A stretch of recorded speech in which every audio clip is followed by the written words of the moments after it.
Assalamualaikum warahmatullahi wabarakatuh.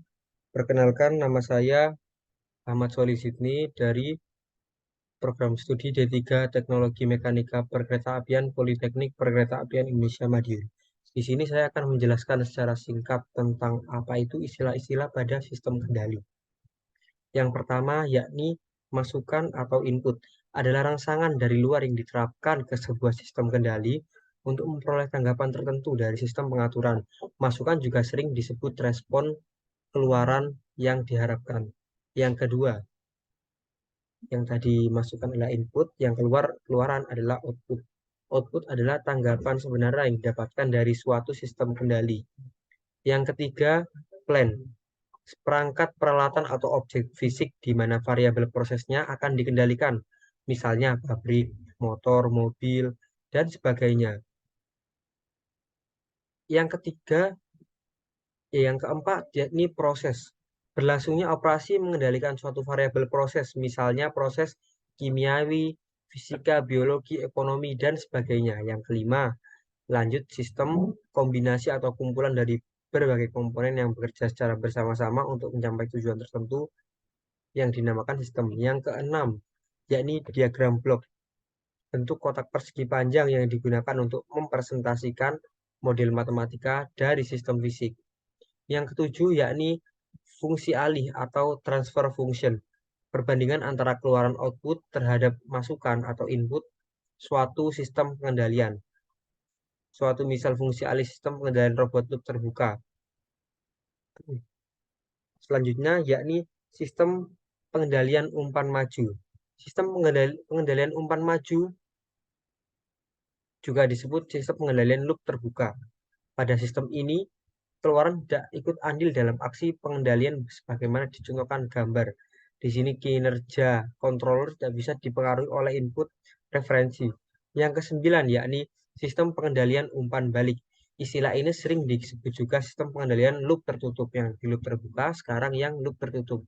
Pengendalian jenis ini adalah suatu sistem pengaturan di mana sistem pengeluaran pengendalian ikut andil dalam aksi kendali. Lanjut yang ke-10, yakni sistem pengendalian manual. Sistem pengendalian manual di mana faktor manusia sangat dominan dalam aksi pengendalian yang dilakukan pada sistem tersebut. Peran manusia sangat dominan dalam menjalankan perintah, sehingga hasil pengendalian akan dipengaruhi pelakunya. Itulah yang dinamakan sistem pengendalian manual. Oke, lanjut saja ke sistem yang ke-11, sistem pengendalian otomatis. Sistem pengendalian di mana faktor manusia tidak dominan dalam aksi pengendalian yang dilakukan oleh sistem tersebut. Peran manusia digantikan oleh sistem controller yang telah diprogram secara otomatis sesuai fungsinya, sehingga bisa memerankan seperti yang dilakukan manusia. Oke, lanjut yang ke-12, yakni variabel terkendali atau kontrol variabel.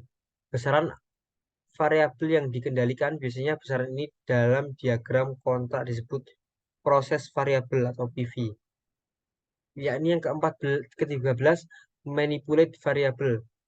Masukan dari suatu proses yang dapat diubah-ubah atau dimanipulasi agar proses variabel besarnya sesuai dengan set point atau sinyal yang diumumkan pada suatu sistem kendali yang digunakan sebagai acuan untuk menentukan keluaran sistem kontrol. Yang ke-14 adalah servomekanisme, yaitu sistem pengendalian di mana keluarannya berupa besaran-besaran mekanik seperti percepatan, kecepatan, posisi, torsi, putaran, dan sebagainya. Besaran-besaran inilah yang sebaiknya dimengerti dan dipahami bagi engineer sehingga mengetahui bagaimana sistem kendali akan diaplikasikan. Oke, lanjut yang ke-15, yakni sistem pengendalian digital.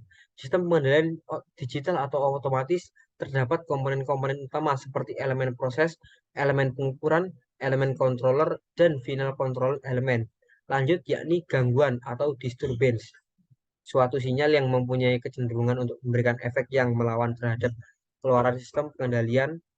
Besaran ini juga lazim disebut load. Yang ke-17, sensing element. Bagian paling ujung suatu sistem pengukuran atau sering disebut sensor. Sensor bertugas mendeteksi gerakan atau fenomena lingkungan yang diperlukan sistem controller. Sistem dapat terbuat dari sistem yang paling sederhana seperti sensor on dan off, menggunakan limit switch, sistem analog, sistem bus paralel, sistem bus serial, serta sistem mata kamera. Contohnya ya ini seperti saklar lampu yang on dan off. Lanjut ke 17, transmitter, alat yang berfungsi untuk membaca sinyal, sensing elemen, dan mengubah supaya dimengerti oleh controller. Yang ke-19, akuator, piranti elektromagnetik yang berfungsi untuk menghasilkan daya gerakan perangkat, bisa digunakan dari sistem motor listrik, sistem pneumatik, dan hidrolik. Untuk meningkatkan tenaga mekanik akuator atau torsi gerakan, maka bisa dipasang sistem gearbox atau sprocket chain.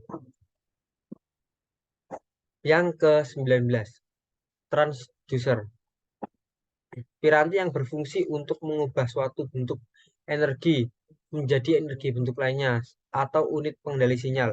Suatu contoh mengubah sinyal gerakan mekanis menjadi energi listrik yang terjadi pada peristiwa pengukuran getaran. Terkadang antara transmitter dan transducer dirancurkan. Yang ke-21, measurement variabel sinyal yang keluar dari transmitter ini merupakan cerminan dari sinyal pengukuran. Yang ke-22, setting point, besar variabel proses yang dikehendaki. Suatu kontrol akan selalu berusaha menyamakan variabel kendali terhadap set point. Lanjut ke 23, yakni error. Selisih antara set point dikurangi variabel terkendali, nilainya bisa positif atau negatif, tergantung set nilai point dan variabel terkendali.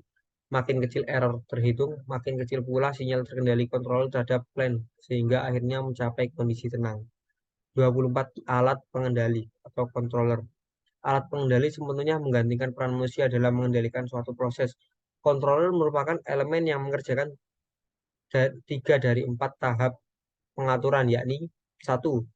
Membandingkan set point dengan measurement variable. 2. Menghitung berapa banyak koreksi yang harus dilakukan. Ketiga, mengeluarkan sinyal koreksi atau dengan hasil perhitungannya. Lalu yang ke-25, yakni control unit, bagian unit kontrol yang menghitung besarnya koreksi yang diperlukan. Lanjut ke 26, final control element, bagian yang berfungsi untuk mengubah measurement variabel dengan memanipulasi besarnya, manipulate variabel atas besar perintah controller. 27, sistem pengendalian kontinu, sistem pengendalian yang berjalan secara kontinu pada setiap saat, respon yang selalu ada.